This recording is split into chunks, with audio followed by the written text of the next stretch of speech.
Yes, we have been talking, we've been talking all year in the Health and Wellness Committee about mental health. We've been focusing on performance anxiety and things that we can do to mitigate it or to cope with it or to play through it or to whatever the discussion happened to be. And so today we're kind of wrapping up this discussion for the year on mental health, on stress, on anxiety. And so I have a bunch of questions for you regarding those particular things. But I think that sometimes people confuse each other or even frustrate each other by trying to discuss something, but approaching it with different ideas of what terminology means. So let's start out by defining a few terms that might come up in our conversation. Can you tell me stress and anxiety? Is there a difference? What are they? Yes.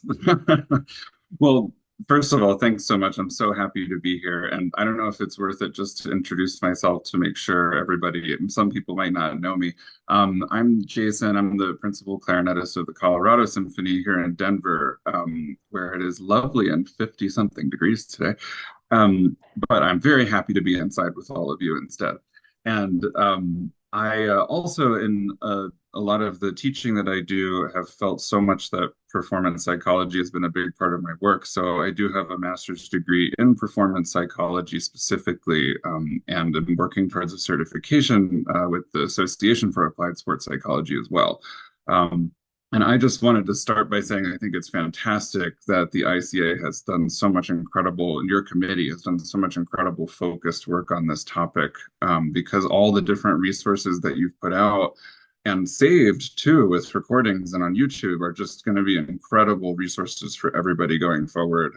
Just last week, I watched the replay of the interview with Dr. Noah Kageyama, who's been one of my big mentors. So I'd really encourage everybody to go watch that as well. Anyway, I do want to get to your wonderful question, which is that difference between stress and anxiety and the definition of those terms. Um, I think there's always a little bit of, I think, personal interpretation of that. And I actually have talked about this with Noah Kageyama myself as well, where some people really don't like to use the term performance anxiety because they feel like, oh, I'm anxious just thinking about anxiety. And so I think that it's okay for people to decide how you want to frame your individual view of the stresses of performing. When we look kind of more in the performance psychology literature, stress kind of gets tied into a term activation, which I think we'll probably talk about in a little bit. But stress is that natural increased energy and increased strain on our bodies and on our minds that comes from a high pressure situation. That's really, I think, how I like to define that. Anxiety for me, I think, ties into that stress because it, mostly appears in that situation. But anxiety also often, I think, as a term for me, feels a little more like worrying, a little bit more like I'm worried about the future. I'm thinking about what might happen. Because I think it's possible for us to be feeling anxiety about a performance, a week in advance. I think a lot of us have felt that and thinking ahead towards it. So that's how I like to define the two, but I also don't think there's a super strict way we have to think about those terms too. Great. I think that's really helpful to kind of think about the two like as one being external and one being maybe more internal. Would you agree with that? Sure, absolutely. I mean, you can be stressed both internally, mentally, and externally for sure. But I do think that yes, that's a fair way to consider it. Okay, cool. So are both of those, are stress and anxiety, are both of those normal functions? I think so. I definitely think that it's a little abnormal and odd, I think, to consider that if you're going to walk on stage and play something for a bunch of people, even if it's two people, even if it's 2,000 people, I think it would be a little odd to expect ourselves to feel zero stress or zero anxiety in that situation.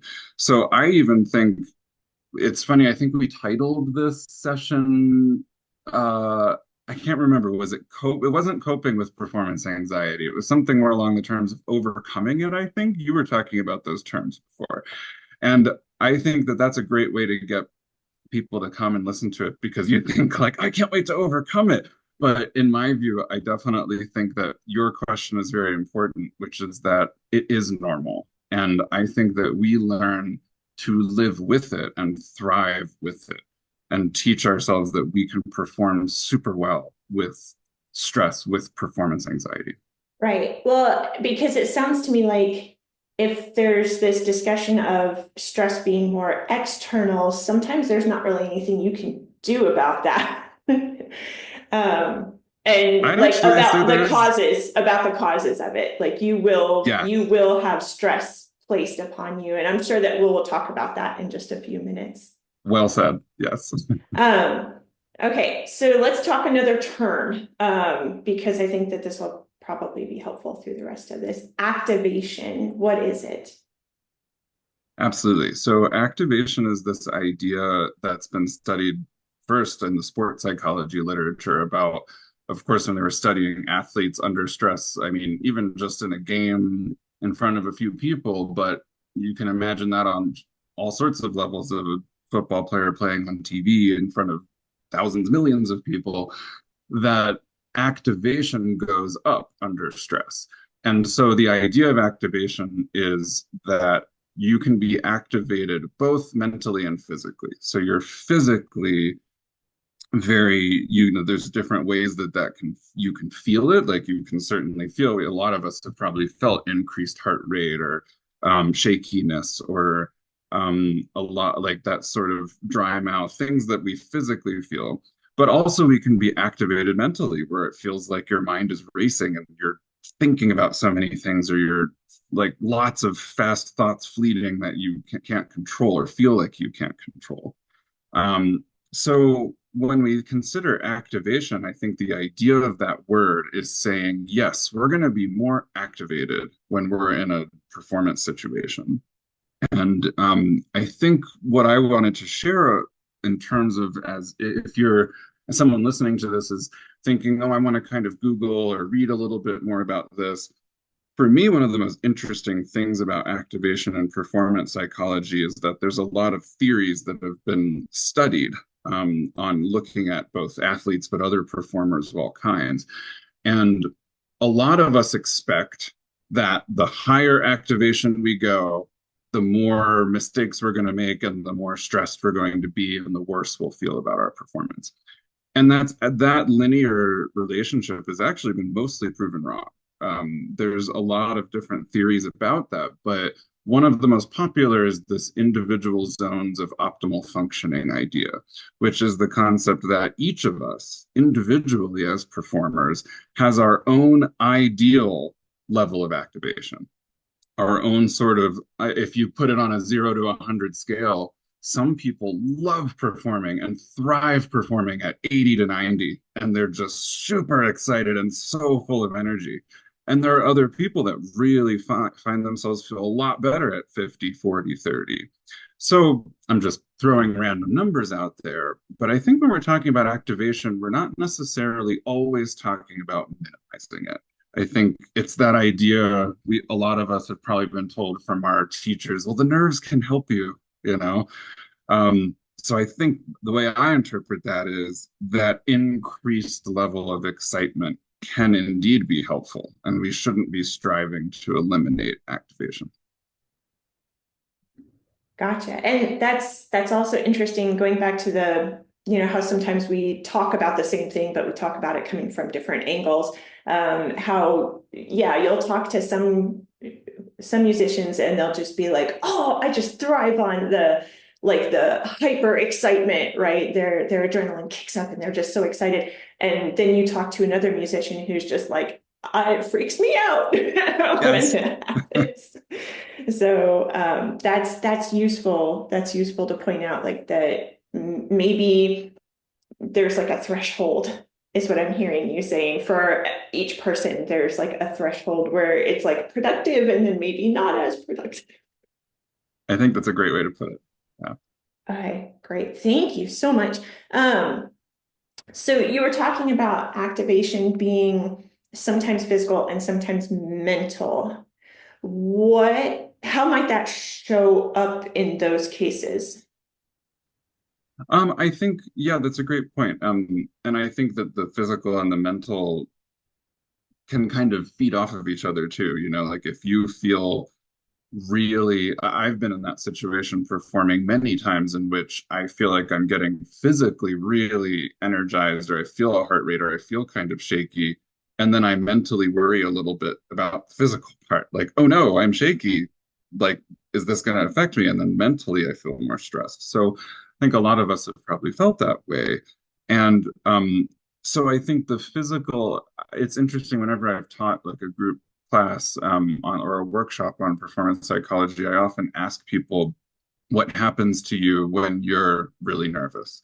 And it's interesting that there's a wide range of answers. I've gotten a lot of people say, "Oh yeah, I have shaky hands, or I feel really cold, or my heart rate feels really high, or I can't breathe as easily." And then some people say, well, I get a little bit of that, but what really bugs me is I'm just thinking horrible thoughts about my playing the whole time. Or an interesting one that I've gotten a lot is my mind goes kind of blank, and I hate that feeling. I'm not in the moment. So I think that increased level of activation and stress can manifest itself in a number of ways. And one of the things I want to talk about today is that we want to experiment with different solutions. There's not one solution for everybody there. So yes, I think that's kind of how I interpret how it shows up. Okay. So now that we've got some terms, stress, anxiety, activation, that we might hear in our discussion, now that we've got those kind of sorted out, let's unpack them a little bit. How can we, how can we identify what our activation might be, what it might look like, and when we do become aware that something is going on, how can we identify it? Sure. I think the first thing is being willing to, which sounds like a little strange to say, perhaps, but I've had some students, colleagues, friends, clients of mine that there's almost a resistance to even wanting to think about it, right? We're all taught work really hard, practice super hard. Um, and I don't want to really face that side of things. If I just work really hard, I'm going to be confident on stage. And maybe for some people that is true, but I actually think for some of us, one of the greatest barriers is actually saying, yeah, I want to face this. I want to think about it. I want to experiment. I want to try things. And we'll talk about some of those potential skills, I'm sure, today. But my first thought is one of the ways we can identify our own levels of activation, or how the nerves are getting in the way potentially of our performance, is to have that willingness to reflect after performances, especially. I think to say, what did I feel physically? What did I feel mentally? And especially what's a pattern for me? Like where do I experience it? Are there specific situations when I feel worse than others, which is for most of us? Um, for many people, and I would say most musicians I've talked to, that it's pretty rare, but certainly is the case for it to be only a physical component. I think for a lot of us, there's at least some element of mental stress, some way that a lot of people, myself, is a lot of negative thoughts about my playing, or the worries in my head. So I think being honest about those and being aware of them and reflecting on it after performances, looking for patterns. Don't just look at one performance of yours to establish everything that you think you want to work on. It's the pattern. It's our lives. It's everything that we do. Um, and then I think the idea is that I think a lot of time, as for me, as musicians, we're trained from our teachers to say, okay, you got an articulation problem, get in the practice room and fix it. So some of us also, when we're identifying these potential issues with nerves and things we struggle with, we think, okay, now I've identified this, I'm going to go and fix it. And it's a process. And as we talked about at the very beginning, we're trying to learn to prove to ourselves that we can perform really well with those tendencies that we have, not to completely eradicate those tendencies. So I know it's a little disappointing that I'm an advocate that you can't fix it. But I am a big advocate that we can feel so much better and learn to trust ourselves so much better over time. Well, I don't know that that's really a disappointment. That may come for some people as a relief because the expectation that you should just be able to fix it.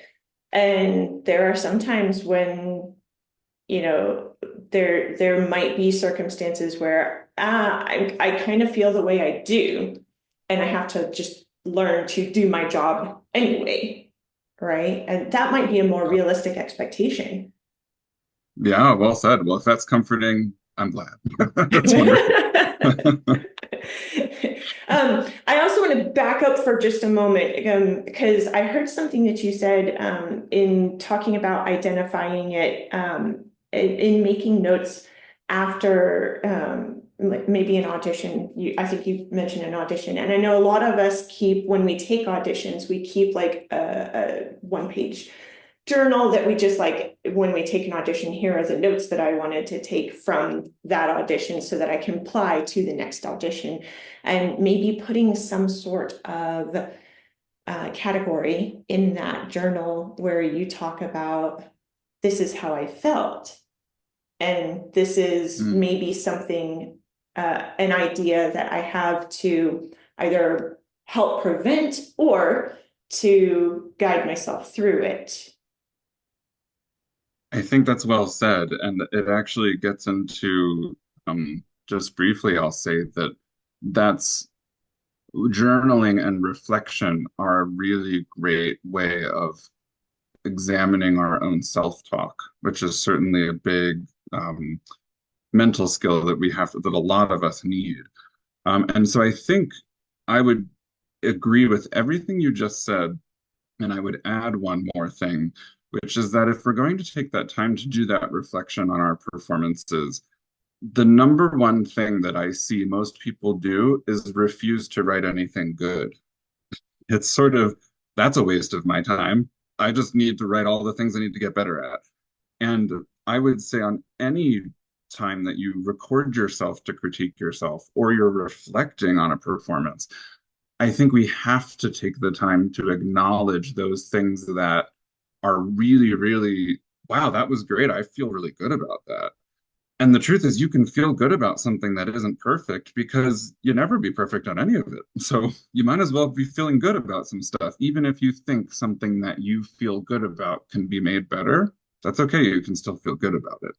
So I think since you brought up the reflection side of things, I like to add that that habit I find for myself, for students, for many of us in the musician world with our perfectionistic tendencies, we don't want to do that. And I can guarantee you that one day you force yourself to write some of those things, you're really not going to feel that different. But if it becomes a habit over time, it can make a huge difference in how we view ourselves. Yeah, and then being able to read those notes over time too is probably more helpful, like to see the trend of it instead of just like one instance. Yes, and that exactly. It's the trend, it's seeing those positive things in your playing. And it's also the fact that it's not just a positive psychology, like just say it to yourself and you'll feel better. But it's also the truth. I mean, when I'm sitting on an audition committee, I'm hiring someone in our orchestra and voting to hire someone because of the good things they offer, not because of an absence of weaknesses, you know?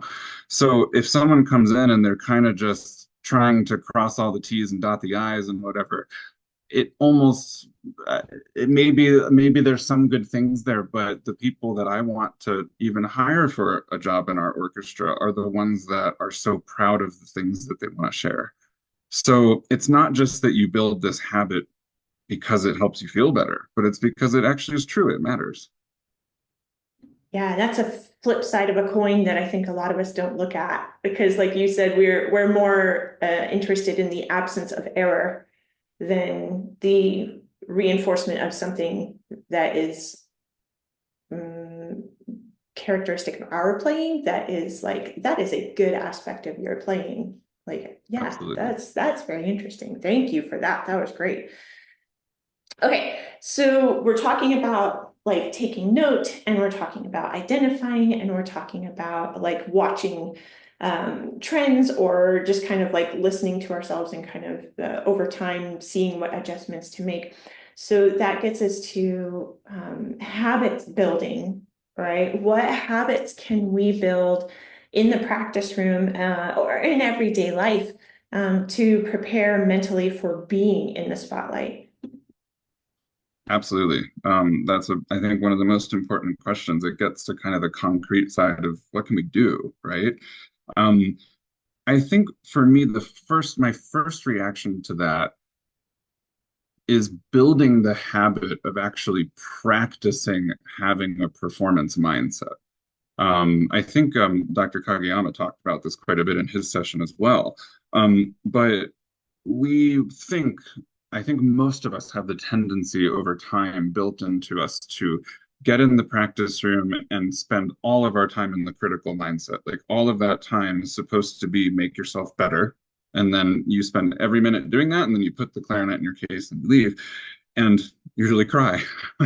And I think that what helps with keeping, maybe not usually, but I think that one of the biggest habits I think we have to build is if you have found whatever it is for you, mental skill wise, that actually helps you, is actually taking the time to practice that. So, one of the biggest ones is actually practicing being in a performance mindset. So, I think for me, a lot of the improvement mindset is very often this critical, I'm fixing issues, I'm being creative about all these practice techniques that I can use. Um, and then there is the performance mindset of ideally when you're on stage, I think most of us would say, I want to be thinking about the music, the character, the emotion, the people I'm playing with, whatever this sort of external focus is, that's not about, I need to make sure my tongue is in the right place and I'm not biting on the mouthpiece or whatever it is. And I think so. If when we're considering, and maybe we'll talk a little bit later about focus, but I think one of the ideas for me is just actually making time in the practice room for that performance-based practice, so that non-critical mindset. And if you want to be really simple and concrete about it, it's that even from day one of learning a new piece, even on the first day, you might save a minute just to take a quick breath, pretend you're on stage, and just perform it. And even if you've only learned 4 bars of that music, but imagining you're performing it and letting yourself get in that habit of letting go and practicing that letting go. Um, so the only other thing I might add really quickly is that since you mentioned everyday lifestyle as well, I do think that it is true that in order to prepare mentally for being in the spotlight, that self-awareness of the care we need as human beings really is very important. You know, you are a human playing your instrument, you're not a machine, right? Um, and so I will say honestly, the majority of musicians I talk to find benefit in some sort of mental support network, whether it's one-on-one therapy with a counselor, group sessions with those sort of things, finding and being aware of when we need help with our mental health, but also very much our physical health. I know Shannon is an incredible advocate for that. And this idea of, I absolutely find that my comfort on stage performing under pressure is worsened when my physical health is not being cared for. So in any case, I could talk about that for a while, but I do think that one, perhaps if I'm wrapping that up, one of the habits that we might want to have in the practice room is to take a moment at the beginning or the end of our sessions and actually ask yourself, what do I need in this session? Do I need to do some performance practice? Do I need to make sure I end 10 minutes early so I can do some yoga or go work out or do some PT or all of those things? So I can't summarize everything that we can possibly do in, another 3 hours, but I think that's even that simple awareness part of it, I think is really key.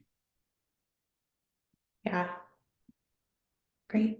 I love it. I love it. Okay. So we talked about the physical, and so the next question kind of relates to that only by the approach.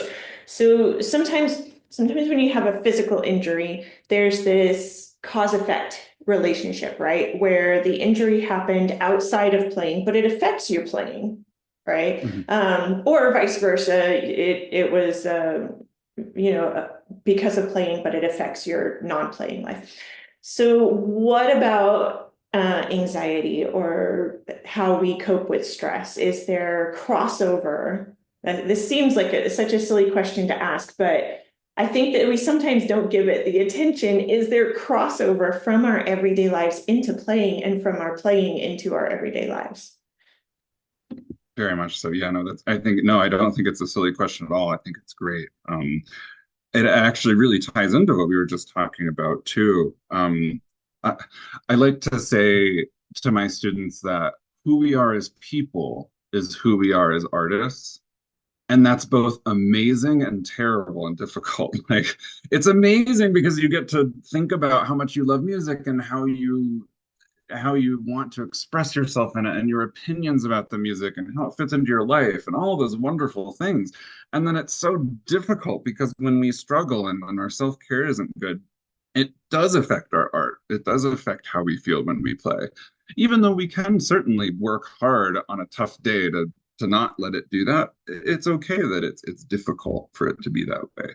So I think the first side of that is that yes, I do think that with anxiety and there is a crossover from our everyday lives into our playing. And I've worked with as a performance consultant thinking about performance psychology work. I've worked with people in which we really have this discussion where, wow, you've never talked to a counselor ever about this huge generalized anxiety you have in your daily life that maybe isn't super connected to clarinet at all. And how can you expect yourself to feel amazing playing clarinet if that's how you feel about life? And so I think sometimes one of the most useful things I've done is help someone find that, yes, seeing a counselor and talking about that and working on that is helpful. But then even in those cases, I think it's not that necessarily as we talk to a therapist or as we work through some of our anxiety in daily life, it's not always the case that that just magically makes us feel better on stage. So I think even though there is a crossover, I think we also do need to be having all these wonderful discussions that you're having, for example, right now and in the series that you've been doing this year.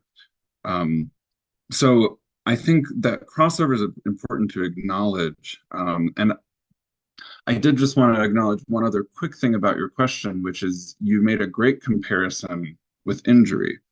And many of us probably already know that physical injuries are, I think, even statistically just as common, if not more common, in musicians than in athletes. So I think that one of the things I just wanted to mention about injury as a quick side topic is a lot of us don't want to acknowledge that there might be a psychological recovery from injury as well. It's very common to have an injury that takes you out of playing for some reason for quite a while. And then we just think, okay, now I physically feel better. I'm going to go play a bunch again. And I think it's important for us to acknowledge that for some of us, myself included in the past, I've had to say, I need to acknowledge that I'm not trusting myself like I used to with my playing skills. And I need to face that and get the support I need to learn to retrust myself. So, for anybody that happens to be listening to this right now that might have been struggling with that side of things, you're not alone. And there is so much great help for that, and it's okay to acknowledge that. Absolutely, absolutely. And I've kind of been in that same boat where I was out of playing for almost a year because of an injury that was not because of clarinet, but obviously Mm, heavily affected it, right? And so then when I came back, it was like, that building process, and you almost have to like relearn to how do I say it that it doesn't sound too cheesy? But you almost have to like relearn to believe in your capability, your own capability. Like, yes, I was able to do that thing and I can still do that thing. Right. It just maybe is a process of getting there. absolutely. Perhaps the same with a mental injury, so to speak. That's an interesting way to put it. I'm not sure, even just the phrase mental injury is commonly used. I think that I have met and know quite a few musicians that have experienced trauma of some kind, like a very specific instance that really, both either in personal life or on stage, actually, that was really impactful in terms of their performing their daily lives. It can be impactful in a lot of ways. And there's a lot of very specific resources for recovery from that trauma. I've referred people to EMDR, for instance, a very specific trauma therapy. That those sources are out there of support to recover from that. Mm-hmm. Yep.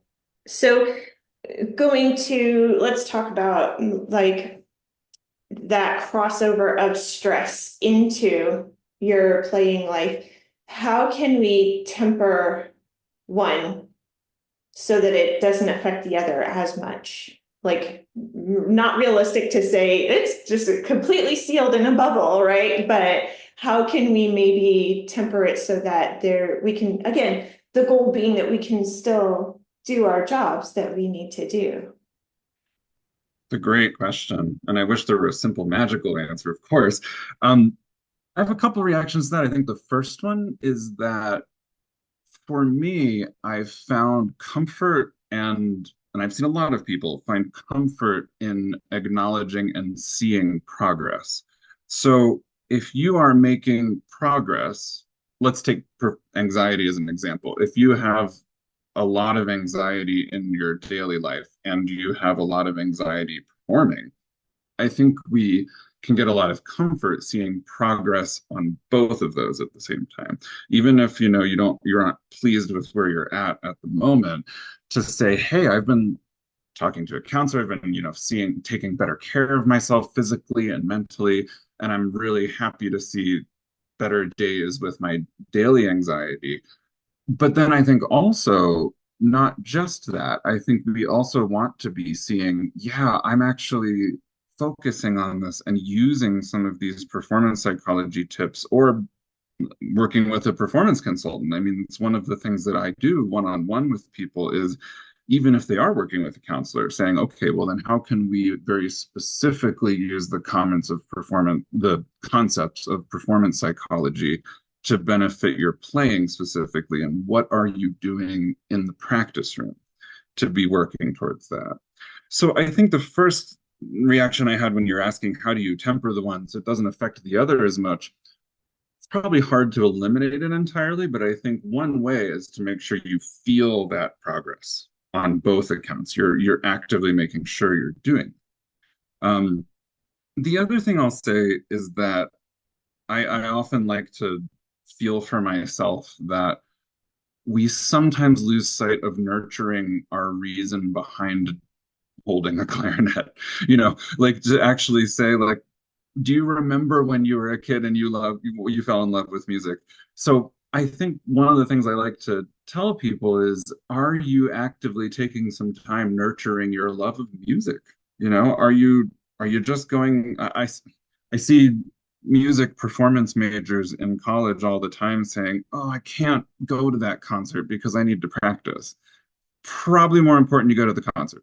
It's this idea of a lot of the anxiety and things we struggle with feel worth it to work on it if you know that you love what you're doing and you're nurturing that love of what you do. So that's one of the things I think, coupled with what I said before, that I think helps temper that is to just remember the why behind all of it. Mhm. Yeah, absolutely. And I hear you saying, make your goals maybe smaller to begin with, especially, and to, like you said, to note the progress that you're making on it. And so put that, I like that you're making it a more holistic kind of approach where it's like, yes, do the things, right? But also, go back to a larger scale picture instead of a very detailed picture, go back to a much broader picture of your involvement in the art form, right? Absolutely. Yeah, Yeah. that's beautifully put. I like it. I like it a lot. This is super helpful, by the way. Thank you so much for sitting and chatting with us.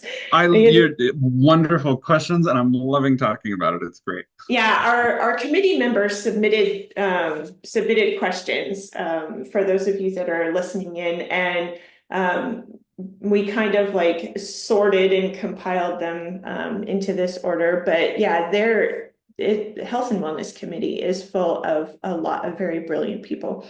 It Um, seems like it. yeah, I enjoy working with them for sure. You kind of mentioned this already, but I want to get a little bit more detail from you on it. Is there a silver bullet? Like, isn't there something that we could just do when something happens and we start like feeling like all the in oh goodness, the soprano on her head, Eloise. I can't remember her last name, but her picture was like the checkerboard has been bumped and all of the pieces have been moved slightly. And isn't there just something we could just do to fix it? Yes, but it's not the same for all of us. And that's the so yes and no, I suppose. Um, you know what I will say? The silver bullet for all of us is to be willing to experiment. I think that's really the way I put it, is that a lot of us really hope I'm going to watch this one webinar or I'm going to read my one book that I love on performance psychology and I'm going to find the thing that fixes my issues and that I feel awesome about it. And then I'll be done thinking about this. And I think it's what's really, I think, wonderful about even just specifically the field of performance psychology, if not wellness and as a whole, there's so much to that. But even if you narrow it to performance psychology, there's a lot to experiment with. There's too much to experiment with in a week, in a year. So I think if you want to be looking for that silver bullet, maybe the most important thing I could say is that yes, there is so much out there and a lot of hope for it. It's not that, hey, do this breathing exercise, and if it doesn't work, well, I guess it doesn't work for you. It's that there's a lot to try. So I think that one of the most important things is that we explore, and I can talk a little bit more specifically about specific skills that we could try, but I think that that idea is that's what I'd say our silver bullet is, if there is one. And I mean, that idea of experimenting with things, that's going to take some courage because we want it fixed. We want it by the next lesson, by the next rehearsal, by the next performance. We want it fixed. And And so to allow ourselves to try something that doesn't work, well, that just took up time and it didn't work, right? you know what I love your point there, and I would say yes, it does require courage. And one of the reasons that I love performance psychology so much is that there's basically little to no risk that if you try something, it's going to make it worse. That's rare. One of the things, just to even define the field, is that performance psychology as a whole is evidence-based techniques. So if you're being given a technique on where you place your attention, a focus technique or a focus skill, that's been studied a lot in literature, similar to how medical science studies its treatments. So I think that that's one of the reasons why I feel so confident about that. It's a wonderful field to dive into in more detail is for that comforting reason of, well, certainly you could maybe practice a skill in the wrong way accidentally and it's harmful. But if you're doing it with good guidance and you feel confident in what you're trying, you don't have to necessarily feel scared that it's going to make something worse. That's, I'm sure, encouraging for some people Yeah, to oh, yeah, me hear. too. I'm sure it is. Realistically speaking, our minds lose focus. We're in the What did you middle. say? I wasn't Yeah, listening. No, yeah. I'm just kidding. We're maybe in the middle of the longest production of Nutcracker ever. 2 hours and 40 minutes. um, but like we're maybe in the middle of it, and our minds wander. Like there's some distraction, and for whatever reason, we lose our sense of time and space, right? What in that moment, what practically speaking in that moment can we do to reground ourselves, to maybe redirect ourselves or to bring ourselves back to what we're doing? I think this is one of the most important questions, actually. For me, if I were even asked, a lot of people ask me, well, what's, even if there's no silver bullet, what's one of the most common things you talk about with musicians? And for it's absolutely focus and attention. Um, I think that one resource I'd immediately tell people to think about is looking, if you haven't already, looking through Noah Kageyama's Bulletproof Musician blog. And even if you specifically search it for the articles on attentional control and the ideas of how do we have focus, I think he has a lot of them organized by focus or attentional control. You can even search for that.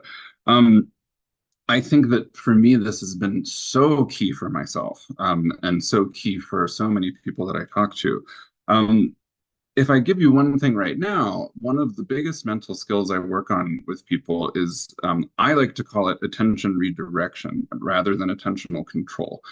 And the reason I use that term most of the time for myself and for other people is that we often think, well, okay, I'm working to have perfect control over my attention. And so then if I'm giving a performance and I lose focus, then I failed, you know? And I think that it's actually a normal human tendency to lose focus in a concert. You know, someone screams in the audience. I mean, it's really hard to say you're not going to notice it and acknowledge it. For example, so for me, I think we are trying to strengthen the skill of bringing back our attention where we want it. So basically, redirecting it from wherever it is, and if it's in a place we don't want it to be. And a lot of the evidence that's out there for this skill is saying that we really want to try to adopt an external focus of attention. So we're trying to say, I'm not thinking about while I'm playing the Mozart Clarinet Concerto, I'm going to spend this whole time thinking about my hand position, right? We ideally do not want to be doing that on stage. Um, my favorite thing to think about is how bad my read is. I'm very often having to redirect away from that. But I think the idea of this skill and building it as a skill is getting back to something you asked earlier, is building a habit in the practice room. So I will save time in the practice room to practice my attentional control, my attentional redirection. And to give you just a quick example of that, let's say I'm working on an orchestral excerpt for an audition. First, you have to decide and experiment and find what is the focus that works for me. And you might want to try different things, or if you're studying with a teacher, talk to the teacher about that. But perhaps it's something that's about the character of the music or the sound you're trying to create, or the mood, the energy, the emotion. It could be any of those things. And you actually take a moment in the practice room to just play it, and your one purpose for playing it is to continually bring your attention back to that place every single time your mind wanders. And sometimes that's successful right away. Sometimes you would say that maybe your attention only stayed for 1 second or less than that 1 second and you couldn't bring it back at all. But perhaps then you take a break and you try it again. Maybe you build it to 2 seconds. Maybe you've built it to the whole excerpt, perhaps. So you're using time like that in the practice room to strengthen your ability to bring your attention where you want it to be. And then you test that under pressure. So maybe then you test that skill in front of a friend first, and then in front of a few friends. And then you buy a bunch of friends some pizza and you do it in front of them. And maybe you test that skill in front of someone that terrifies you and you really don't want to play for. Um, but the idea is then you have this skill in your toolbox so that when you're on stage and you're distracted or you have a negative focus, you have worked on that skill just like you have strengthened articulation or finger position or any of those things. And it's there for you to support you. So there's various ways, of course, of doing that, but I think as a fundamental idea, as we're trying to strengthen our ability to put our focus where it is, we have to build it. We can't just use a trick that will automatically put it there. So I think the idea of making sure we're building that habit in the practice room is very important. If I have a quick other second, I could talk about Absolutely. focus for 2 hours, so I will Well, stop after this. But I think that that's something that a lot of our membership would appreciate. So don't apologize at all. well, there's something you said in your question that caught my ear, which was you're like, oh, it's Nutcracker, and I'm playing this song, and my mind is wandering. And I think a lot of us find ourselves in those situations of I'm playing a super long piece in an ensemble, or it's something that I've played 300 times, and I'm just like, I just don't want to pay attention to this. Um, so I think there's a couple of interesting things I wanted to mention with that. One is Noah Kageyama is a huge advocate for micro improvisation, which I think is a fabulous idea that he champions, which is especially, I think, if you think about it in terms of like a solo piece that maybe you've played so many times and you just know it so well, or perhaps you even have it memorized because you've done it so many times that you just space out. You're not thinking about music. You can't even enjoy the emotion of it. That's a great example of something where you say, well, I'm going to run through either a chunk of this and I'm going to very slightly change something about it. Maybe so slightly that I would be the only one that knows. Like, I'm going to make that crescendo 5% bigger, or I'm going to linger on this one note just a tiny bit. And that creativity, that sort of micro improvisation, it might not even necessarily change your performance, and no one else might know, but it can keep you so engaged in the moment that you're actually enjoying playing something again that you've played so many times. Um, so even perhaps in something like the Nutcracker, it's possible to do that. But one of the things that I like to do in an ensemble piece is try to listen to something new. I mean, I know people that have played the Nutcracker or those amazing musicians that played Phantom of the Opera for how many years? They could play the whole thing from memory.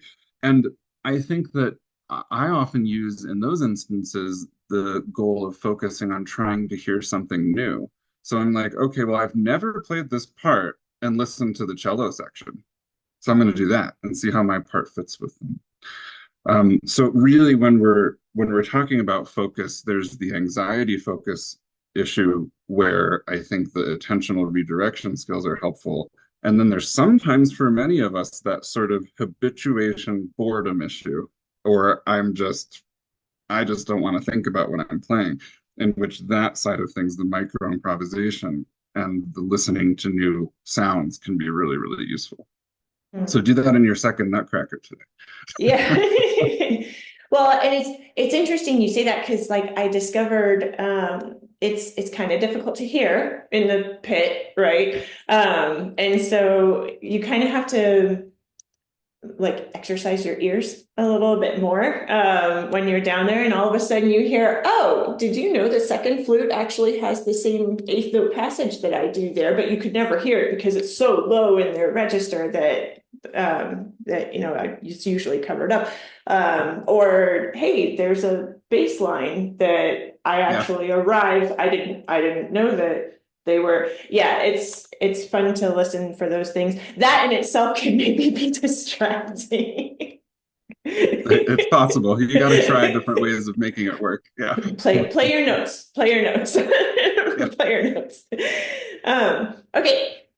The the last question that I have for you is going to end up, I think, getting broken into a couple of points based off of things that you've already said. And then committee members that are here, please jump in and ask follow-up questions. We have a bit of time.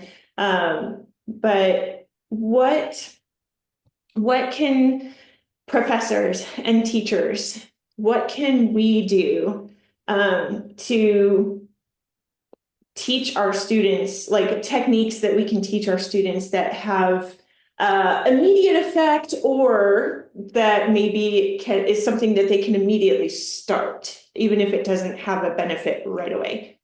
It's a great question because I think you're right. Many people listening to this find themselves in the situation of mentoring students all the time and wanting to help them with this.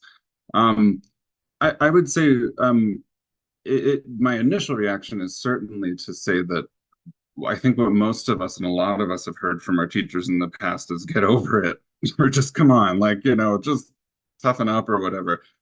And I think maybe I wouldn't quite go that direction, but my feeling is that if you're a teacher listening to this and you don't know what resources there are, or you don't feel comfortable, that's okay. I think the idea is we can then encourage our students to say, hey, there's actually a lot out there that can help you with this. There's a lot out there to try.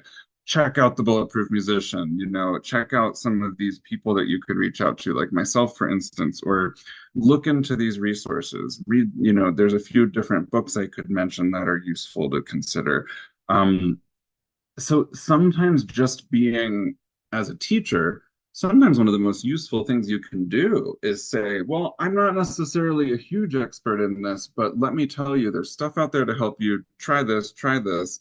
I'm going to follow up with you and make sure you've actually started to go on this journey for yourself.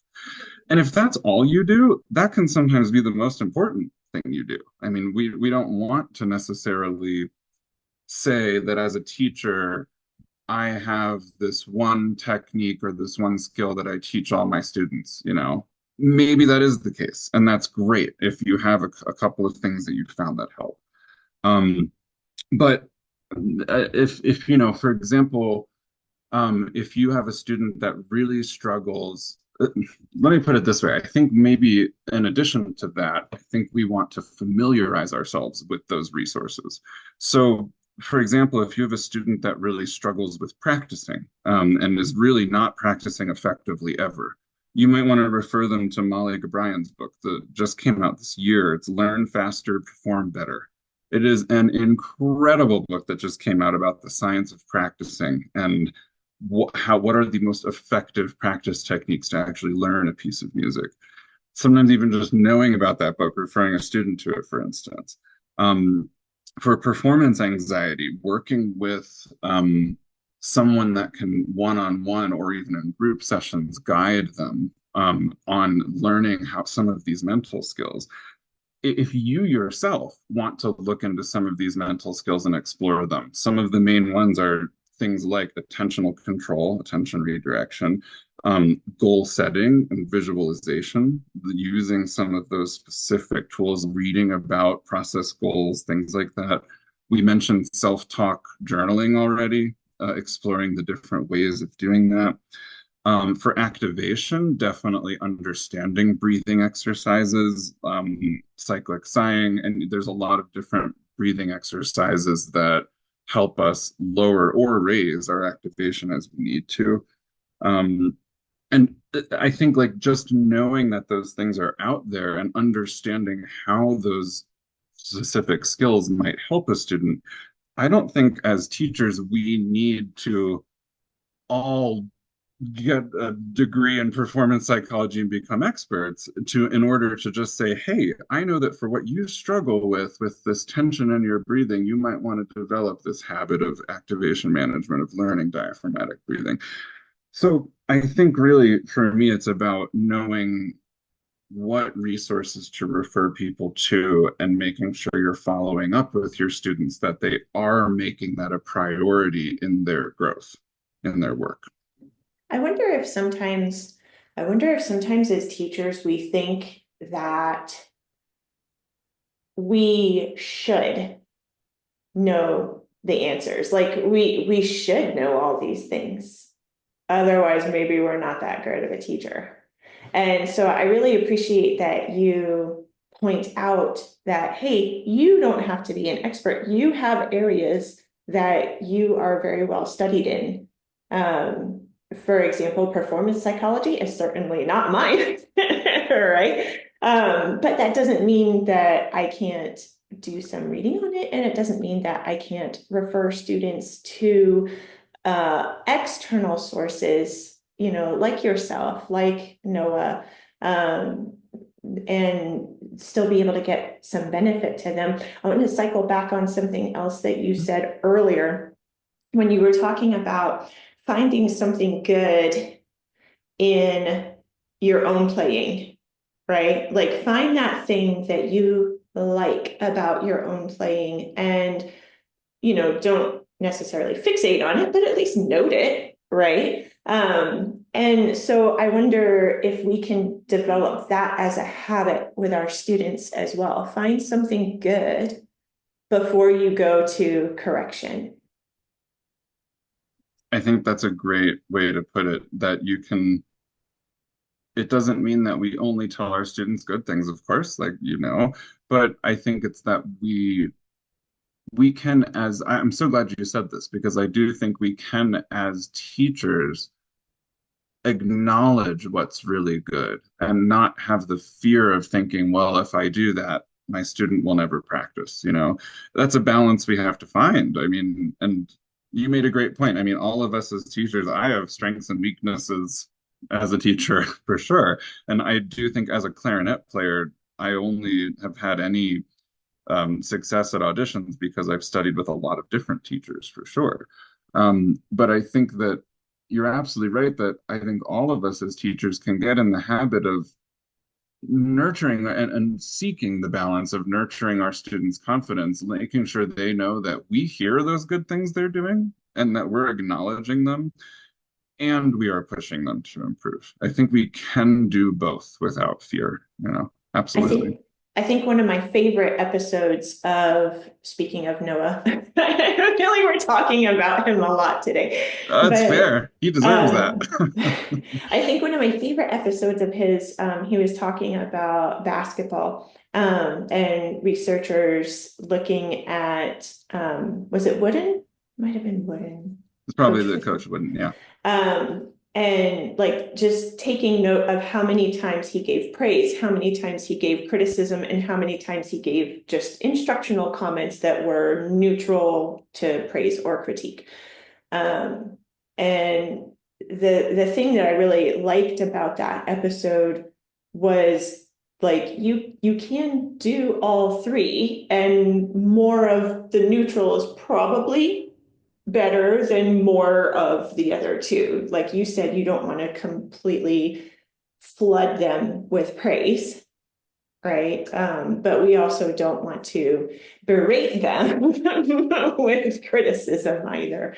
So it sounds like maybe building that as a habit, going back to building habits, might be good in the studio. And then the other thing that I wanted to cycle back or circle back on was when you said that you can try things, you can experiment, and they may not help, but they probably will not hurt. How can I apply that as a teacher? Great question. I think it's knowing through your own self experience as a teacher, experimenting with and trying some of these things and exploring them, that we can sort of gain the confidence to know what direction to push our students to explore some of this, or ourselves, honestly. I mean, I think we have to. It makes me think about a lot of my current students are music education majors, and so they go off and they finish their degree and they're like, well, I'm terrified to go teach in a classroom. I don't know what I'm doing.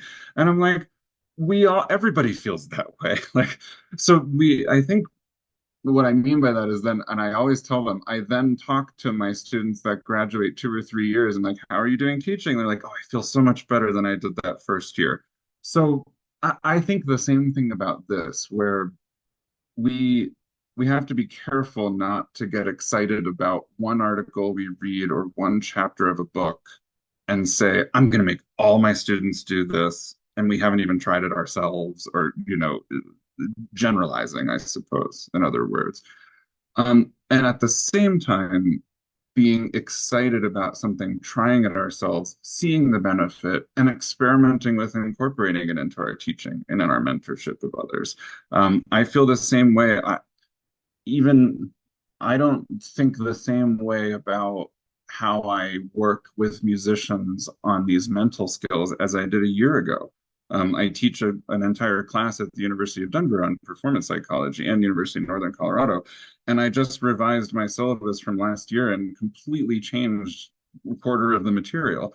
So I suppose that I want to give some confidence to teachers in knowing that we are always, just like we should always be getting better at teaching the clarinet, we're also always getting better at guiding our students on this. So having a little courage to try some stuff and knowing that it's not very likely, if we've read some great stuff about it, we've tried it ourselves, we don't have to be afraid to give our students a little guidance on this.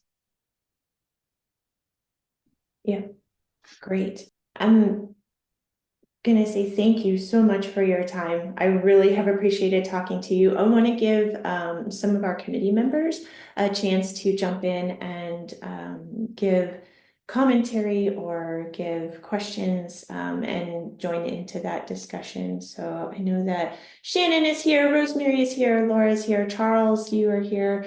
I'm not sure. Oh, Cindy is here. And so any of you guys who would like to jump in and either something that we missed that we had previously discussed, or if you heard something that kind of caught your attention and you want some more Please, detail on that, jump in. please, that's great.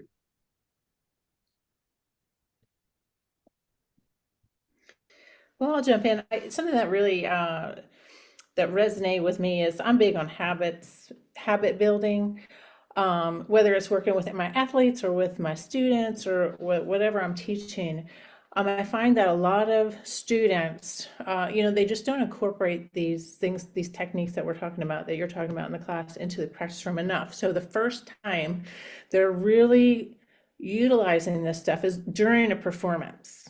And they're Mm, always saying, oh, I just can't do this. Why do I always fail at what I'm doing? And they're not getting those up. They're not, we as teachers are telling them, you need to work on this in the practice room. But the first time they're actually really working on those things is during a performance. So the consistency is not there of what they're doing. So as teachers, I know you talked about this some in the class, as teachers, what are some of the main things that we can focus on with our students to help them build that consistency and working on some of these tactics you talked about today?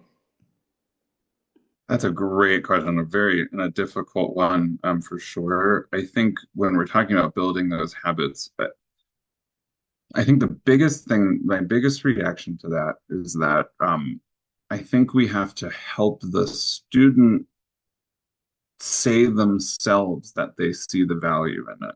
So, meaning that, of course, I think we can tell them, like, hey, these things I'm trying to get you to do and try, I'm not expecting that you're going to come back to your very next lesson and it's going to be incredibly different. But over the course of the next 5 lessons I see you, we're going to be following up on this. And I want you to tell me, as the student, how you see it working for you. And, that you are acknowledging the value in it. Um, I find that I struggle with that as a teacher very much because I like to tell them, here's all the reasons it's great. Like, oh my God. But I definitely found over time that, I mean, you can tell I like to talk a lot. And I think that I often find myself having to stop myself and say, okay, so I'm acknowledging how valuable this habit is for them over and over. But I haven't heard them yet say, I see it, I feel it. And if they don't, I think you know that already. I mean, you're a big habits fan, right? And so I think with any of these, I think that I've seen students really incorporate it into their practice time when they truly believe it and they see the progress and they're proud of it. I mean, it's really not that different from, I think, in a way, telling a student to do a fundamental exercise. And we can tell them to do long tones every day or this articulation exercise, and if they're like, I don't, that's not helping me. I'm probably not going to do it.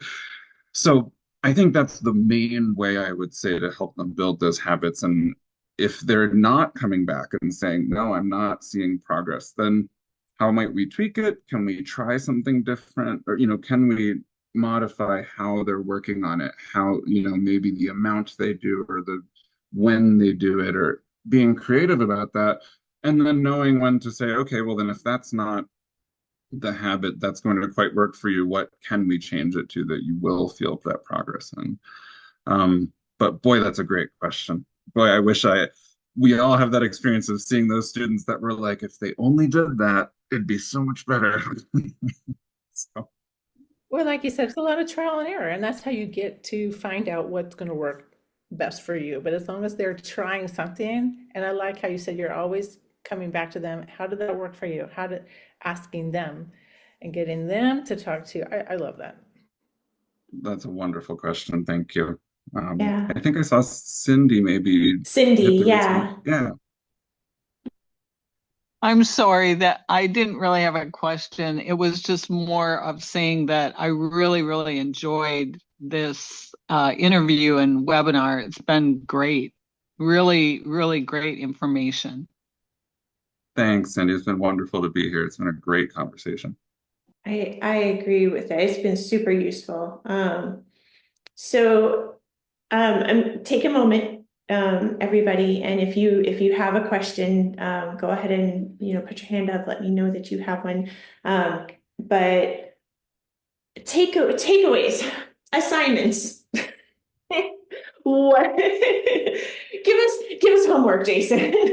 What what can we do? So we talked through identification, right? Like, what is the activation? How does it show up in me? We talked about what to do with it once you become aware of it. We talked about maybe building some habits. We talked about so much stuff today. But what is something that we can start doing? It may not have a right now benefit, but it's something that we can start doing. Yes, very well said. And I think that actually anybody who's listening to the recording of this webinar too, hopefully you've thought about, oh my gosh, I saw you just said we talked about a lot of stuff. And I would say that it's absolutely inevitable that not everything we talked about is absolutely like the number one thing for you, right? Like that's okay. Like there's probably only one, two, maybe three things that you're like, yeah, that I want to explore more. So I think that would be my homework idea is identify. I think a lot of us get excited about these ideas and we'll then turn off our phone or computer or whatever and be like, cool, I should do that. And then we don't. So, and instead of, I think the idea of this whole conversation covering so many different concepts here, I think that instead of looking at it as overwhelming and there's too much to explore, be excited about the fact that you might have one or two things that you really want to dig into more and read about them, reach out to people about them, ask your mentors about them, explore um, different websites about them, maybe even reach out to a performance consultant like me or Noah Kageyama and really dig into that. Um, because I think the truth is we don't actually all need everything from this conversation to be feeling wonderful about this progress. But the reason we covered so many things is, as we talked about, we all have to experiment differently. So my homework would be figure out what is that one thing or two things maybe that you are most excited about and you're like, wow, that really applies to me. and dig into it more, explore it more, and try it out and commit to trying it out. Just like Shannon was saying with habits, like you're going to commit to really figuring out what is that skill that we talked about that I really want to dig into more. I'm going to make it part of my practice sessions. I'm going to learn as much as I can about it. And then I'm going to evaluate later. Did it work? Do I want to keep doing it? Or do I want to try something else from it? I actually, relatedly, just saw, thank you, Raquel, for your question in the chat about what other books do you recommend? Because that's a really wonderful place to start. Sometimes I find that it depends, but books can be um, we often think I'm going to read the one book, like I mentioned earlier, and it's going to have all the answers for me. And I think more often than not, it doesn't. We're like, okay, a book might give us an incredible starting point to then really commit to these habits and trying some of them out. But there are wonderful ones. I mentioned the Molly O'Brien Learn Faster, Perform Better, for especially for practice skills. Definitely some of the classic performance psychology books, like The Inner Game of Tennis, is one of my favorites. I actually like it a little better than Inner Game of Music, but they're both wonderful.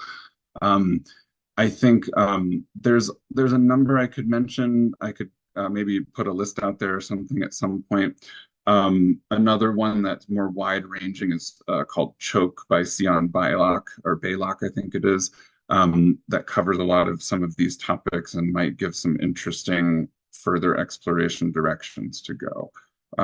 So I would mention those initially. I could give a few more as needed, maybe in a different format somewhere. But thank you for that question too, because if you're excited about reading about this, those books, coupled with what I mentioned earlier about exploring all those topics in the Bulletproof Musician blog as well, are just some great ways to start for sure. Okay, great. So before we wrap up, because I don't see any. Oh, hold on, there's another. No, maybe not. I thought I saw another notification come up. So before we wrap up, I got all derailed just now. Bring my attention back. So I think that one of the things that the committee, the Health and Wellness Committee for ICA, started out with this year was this discussion of, this is a thing. Like, I think sometimes we think that it's just a thing with us, like that we feel stress, that we feel anxiety under certain circumstances. It affects our playing, or vice versa. We take something that we find in our playing and it somehow shows up into our everyday life. But and I think that we often think that it's like, that's like the real musicians don't deal with that as much as I do.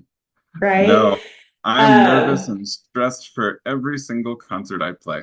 And that's absolutely, and I'm a professional musician. I perform 3 concerts a week. I feel that. So yes, I love that. We're all in this together. We're all on the same boat. That's not a, like, you're not a good musician thing. That's you're a person thing. Yeah.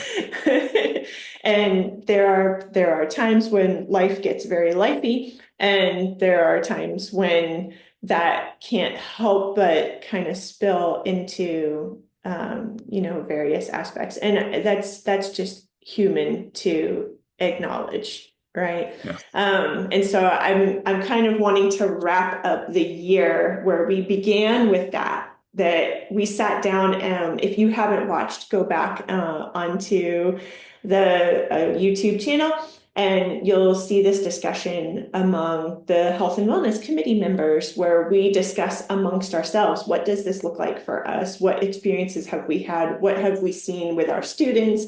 And that way, just to communicate that it is not you. It is not you. It is a thing that all of us deal with. So before we leave, Jason, I want to know, how do we find out more from you? You mentioned teaching a class. Can we audit that class? I wish at some point, maybe I can have an online version. That would be pretty cool. That would be amazing. So I'll keep that idea in mind.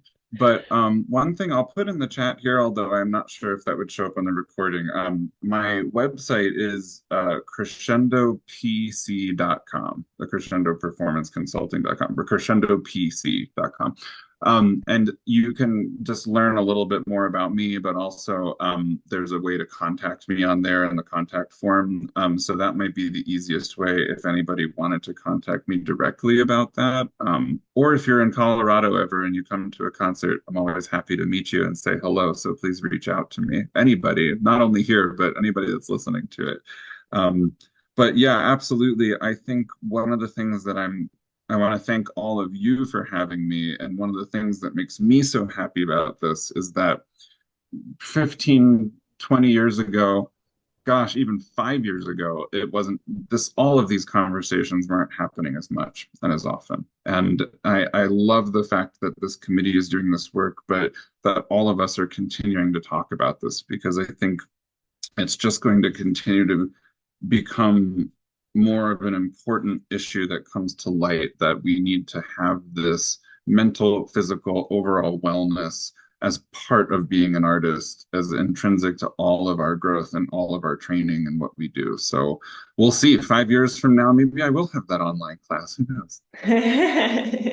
Well, I appreciate it, and the acknowledgement of, yeah, it wasn't something that we talked about. And so those of us that have been performing for a while, our teachers didn't really discuss it with us just because it wasn't something that was typically discussed, right? And so for those of us that are performing, this is something that you can start on, is what I'm hearing from you, Jason. This is something that we can start on. For those of us that are teaching, this is something that we can start modeling for our students now. And Never too late to start.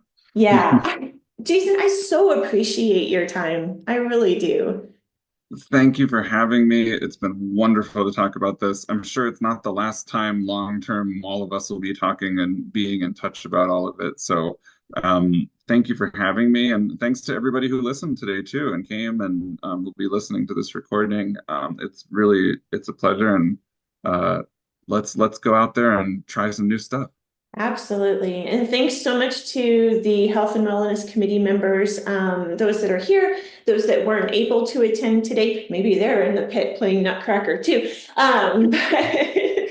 That for submitting all of the questions, for discussing this, for all the hard work that they've put in 2024 to discuss mental health and the clarinet.